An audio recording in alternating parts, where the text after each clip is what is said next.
Olá, irmãos. Saúdo cada um de vocês com a graça e a paz de nosso Senhor Jesus Cristo. Amém? O meu nome é Miriam Anita e eu estou aqui para contar para os irmãos aquilo que eu entendi do texto chamado Pessoas Invisíveis. Esse texto não foi escrito por mim, ele está no Manancial, e o Manancial é uma publicação de meditações diárias da União Feminina Missionária Batista do Brasil. Então eu não escrevi o texto, mas eu vou contar para os irmãos aquilo que eu entendi, ok? Então vamos iniciar orando. Pai, pedimos a tua bênção, pedimos que tu nos esclareças para que possamos aprender com essa pequena meditação e colocá-la em prática. Perdoa-nos, é o que nós te pedimos, em teu nome, Jesus. Amém. Bom, irmãos, então o texto que a gente vai ler hoje está no livro de Atos, capítulo 3, versículos de 1 a 10. E ele diz assim, ó: E Pedro e João subiam juntos ao templo à hora da oração, a nona. E era trazido um varão que desde o ventre da sua mãe era coxo, o qual todos os dias punham à porta do templo chamada Formosa, para pedir esmola aos que entravam. Ele, vendo a Pedro e a João que iam entrando no templo, pediu que lhe dessem uma esmola. E Pedro, com João, fitando os olhos nele, disse: Olha para nós. E ele olhou para eles, esperando receber deles alguma coisa. E disse Pedro: Eu não tenho prata e nem ouro, mas o que eu tenho, isso eu te dou. Em nome de Jesus, o Nazareno, levanta-te e anda. E tomando-o pela mão direita, o levantou, e logo os seus pés e artelhos se firmaram. E saltando ele, pôs-se em pé, e andou, e entrou com eles no templo, andando e saltando e louvando a Deus. E todo o povo viu andar e louvar a Deus.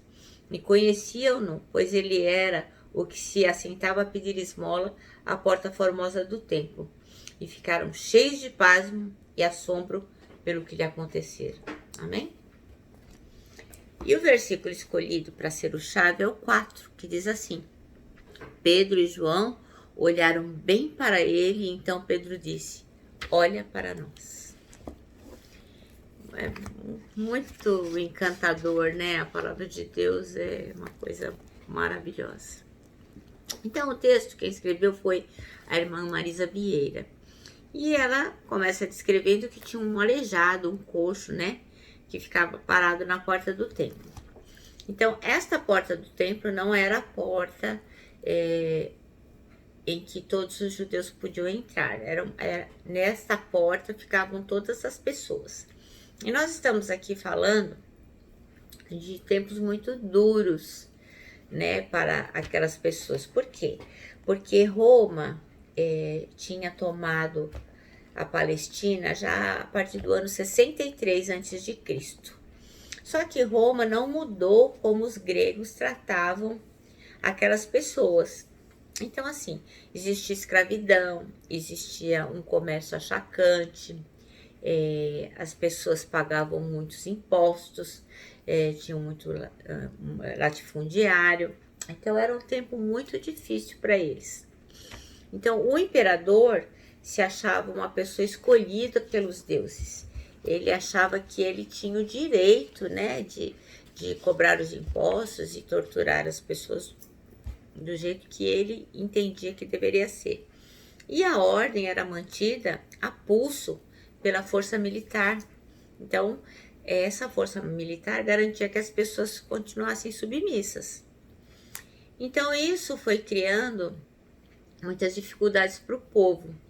Então, o povo em geral sofria demais, porque eles pagavam muitos impostos. Só pela terra eles pagavam de 20% a 25% só pelo cultivo da terra. Então, assim, tinham muitos escravos, muitos endividados, muitas pessoas que trabalhavam só fazendo biscates, muitos mendigos, enfim. Era um tempo muito difícil. Os meninos, a partir de 14 anos, já tinham que pagar 1 denário por ano, e eu acho que os irmãos se lembram quando eu contei para os irmãos que 1 denário era um dia de trabalho, né? Então, o menino, a partir de 14 anos, até morrer, ia pagar 1 denário por sua existência por ano aos cofres públicos. E as meninas, a partir de 12 anos. Então, o povo já sofria isso. Então, quando eles plantavam e tinham que levar um alimento, uma colheita de um lugar para o outro, eles também tinham que pagar pedágio. Então, as pessoas assim, por mais que elas se matavam de trabalhar, muitas vezes elas perdiam as terras e viravam miseráveis. E o povo judeu ainda tinha um outro agravante, porque ele também tinha que pagar, além de pagar todos os impostos, né, da sociedade civil, ele também tinha que pagar os tributos para o templo. Então, assim, tinha o primeiro dízimo, que era 10%, depois tinha o segundo dízimo, que era no 4º e no 5º ano, que ele deveria ser gasto lá em Jerusalém. Depois tinha o terceiro dízimo, que era um dízimo que pertencia a Yahvé, como eles diziam, né? Então eram 10% que tinham que ser entregues todos no templo, então parte ficava para os funcionários do templo e parte ficava para os tesouros do próprio templo, né?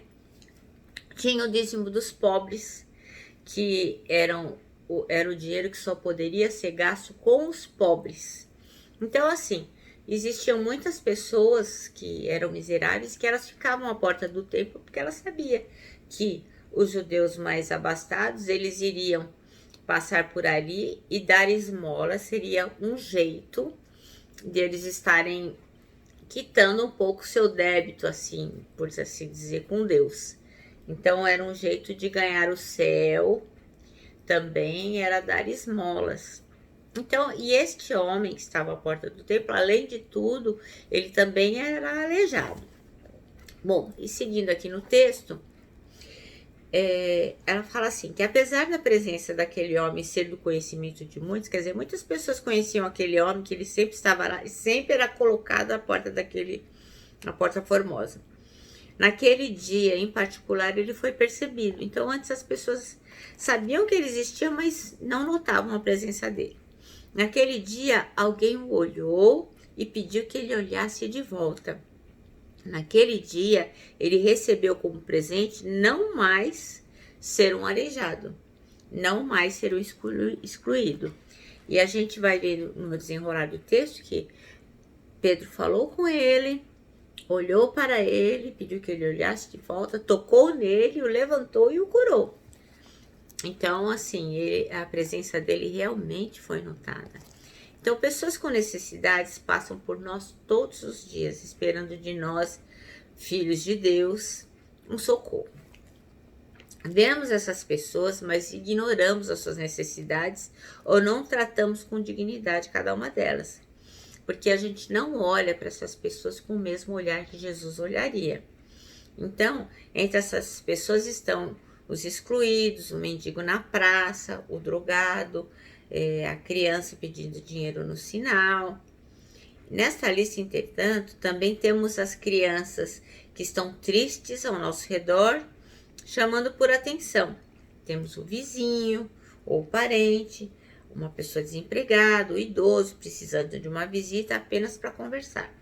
Então aqui a autora ela faz um apanhado geral, quer dizer, não é só aquele que pede, não é só o mendigo, o pedinte, mas também existem pessoas ao nosso redor que requerem atenção e às vezes a gente não percebe. Não lança aquele olhar de misericórdia, né? Misericórdia mesmo de colocar o coração na miséria do outro, na tristeza do outro, na fragilidade do outro. Então, Pedro e João, eles tiveram o olhar de Jesus, um olhar que se importa verdadeiramente com as pessoas. Como filhos de Deus, nós precisamos olhar nos olhos das pessoas e nos importar com elas. Pessoas não podem ser invisíveis a nós, pois Deus os ama. Então, Jesus Cristo morreu por cada uma das pessoas, não foi só por mim ou por você. Então, quando a gente ignora uma pessoa, e assim, não quer dizer que você tem que sair distribuindo dinheiro. Às vezes um sorriso já é o suficiente, sabia? Então, assim, a gente tem que ter empatia, se colocar no lugar do outro, ter misericórdia, solidariedade, generosidade, por que não? Então, que a gente tenha a sensibilidade de nos importar com o outro, que façamos essas pessoas saberem que elas são amadas, e são amadas especialmente pelo Senhor, e que a sua vida tem valor e importância para todos nós. Porque assim, nós temos o dever da grande comissão, né? Que é o ID. Nós temos que dizer para a pessoa do amor de Deus, falar que Jesus veio. Mas se a gente ignora as pessoas, se a gente não se importa com elas, como isso pode acontecer? Eu sei que nós vivemos numa cidade cruel e violenta e que não dá para ser imprudente, mas que possamos ter misericórdia do outro, que possamos olhá-lo com compaixão. E eu vou contar isso para os irmãos, uma pequena historinha. Ela se deu na França, em Paris.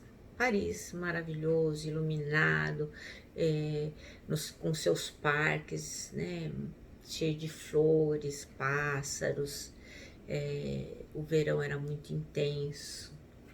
E havia um homem que sempre ficava ali na Champs-Élysées pedindo esmola, uma esmolinha, né?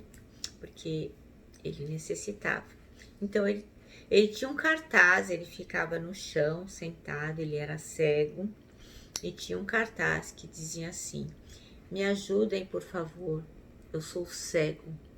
E ele ficava lá, horas e horas a fio, aguardando que caísse uma moeda naquele chapéu dele. Só que as moedas eram muito poucas. E todos os dias passava um homem ali e via que quase não tinha moedas no chapéu daquele homem. E ele permanecia ali, firme e forte, segurando a sua plaquinha. Me ajudem, por amor de Deus, eu sou cego. E nada de cair em moedas naquele chapéu dele. Um dia, o homem passou por ele e disse: olha, eu não tenho outro jeito de te ajudar, mas eu gostaria de reescrever o seu cartaz, eu posso? Aí o cego disse: sim, pode reescrever meu cartaz, né? Porque ele pensou, quem escreveu o cartaz não deve ter feito uma letra bonita, ou pode ter cometido algum erro de português, enfim. O fato é que ele não estava recebendo moeda suficiente para pelo menos comprar o pão de cada dia. E aquele homem foi e reescreveu o cartaz e foi embora. E daquele dia em diante começaram a pingar moedas no chapéu daquele cego. Muitas pessoas paravam, liam o cartaz e se compadeciam e colocavam ali um dinheiro para aquele cego. E um dia aquele homem voltou e quando ele passou, ele falou: e agora? Melhorou, né, a situação? Ele falou: nossa, eu agradeço muito pelo senhor ter me ajudado, pelo senhor ter me visto, porque o fato de o senhor ter parado, reescrito o meu cartaz, fez com que as pessoas deixassem de achar que eu era invisível. E hoje muitas pessoas têm me ajudado. O senhor poderia me dizer o que está escrito no meu cartaz?